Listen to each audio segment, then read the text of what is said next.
நமஸ்காரம் நமஸ்காரம் நமஸ்காரம் நேர்களே. இந்த நிகழ்ச்சியில பாத்தீங்கன்னா நம்ம ஒவ்வொரு நாளும் ஒரு புதிய கருத்துக்களை பேசிட்டு இருக்கோம். வாஸ்து நியூமராலஜி சம்பந்தமான கருத்துக்கள் பேசிட்டு இருக்கோம். இதுல இன்றைய காலகட்டத்துல நம்ம என்ன பண்றோம், நிறைய பேர் என்ன பண்றாங்க, சிட்டிஸ்ல இருக்கவங்க ஒருத்தர்கிட்ட இருந்து ஒருத்தர் வண்டியை வாங்குவார்கள். இல்ல ஒரு பழைய வண்டியை ஒருத்தர் இருந்து வாங்குறது, இல்ல ஒருத்தர் மூலமா வாங்கினா ஒரு லாபம் ஏற்படும், இவர் ஒரு கைராசியவானர் அப்படின்னு சொல்லிட்டு நினைப்பது உண்டு. அப்படி இருக்கும்போது குறிப்பாக ஒரு கோவில் பூசாரியிடம் இருந்து ஒரு வண்டியை வாங்கினால் எப்படி இருக்கும், அல்லது ஒரு பிராமணாலோசம் இருந்து ஒரு வண்டியை வாங்கப்பட்டால் எப்படி இருக்கும். இந்த பிராமணாலோசம் இருக்கக்கூடிய வண்டிகள் அப்படின்னு பார்க்கும்போது அவர்கள் அதிகமாக வண்டியை ஓட்ட மாட்டார்கள், சும்மா கோவிலுக்கு போறது வரது கொண்டு போய் வைக்கிறது. அப்போ எந்தெந்த எண்ணில் பிறந்தவர்கள் அவரிடத்திலிருந்து வாங்கப்பட்டால் என்னென்ன மாதிரி நடக்கும் அப்படின்னு சொல்லிட்டு ஒரு ரிசர்ச்.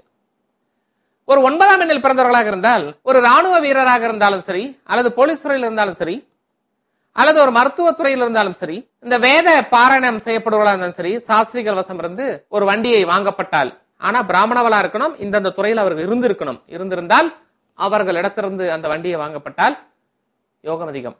8ஆம் எண்ணில் பிறந்தவர்களாக இருந்தால் அவர்களுக்கு 7 சனி இருந்திருக்க வேண்டும், அல்லது அவர் அந்த பிராமணவாளுக்கு ஒரு பெரிய லாஸ் ஏற்பட்டு அவர் விற்கக்கூடியதா இருக்கணும், அல்லது ஒரு சிவாச்சாரியார் இருக்கப்பட வேண்டும், அல்லது என்னன்னு கேட்டீங்கன்னா ஒரு குருகுலம் வைத்து நடத்தி கொண்டிருக்கக்கூடிய இடத்தில் இருக்கக்கூடிய பிராமணவளா இருந்தால் அவரிடத்துல இருந்து 8ஆம் நம்பர்ல இருப்பவர்கள் வண்டியை வாங்கலாம். 7ஆம் எண்ணில் பிறந்தவர்கள் எது போன்ற பிராமணவாள் இருந்து வண்டியை வாங்கப்பட்டால் யோகம் உண்டு சொல்லி பார்த்தால், இந்த ஒரு சிவப்பு நிறமுள்ள பிராமணவாள் ஒரு வண்டியை 2 வீலர் இருக்கலாம், 4 வீலர் இருக்கலாம், அல்லது என்னன்னா ஒரு பெரிய ட்ரைலர் இருக்கலாம், சம்திங் லைக் தட், அது மாதிரி வாங்கப்பட்டால் யோகம் அதிகம் ஏற்படும். எண் 6இல் பிறந்தவர்களாக இருந்தால், அல்லது லக்னத்தில் சுக்கிரன் இருந்தால் எது போன்ற பிராமணவாள் இருந்து வண்டியை வாங்கப்பட வேண்டும் என்று கேட்டால், அவருக்கு பேர் பாத்தீங்கன்னா லக்ஷ்மி விஜயா அப்படின்னு சொல்லி இருக்கணும், ஒரு பெண் பெயர் அவருக்கு இருக்கப்பட வேண்டும், இல்ல செல்வி பிரியன், செல்வி பிரபாகரன், இந்த மாதிரி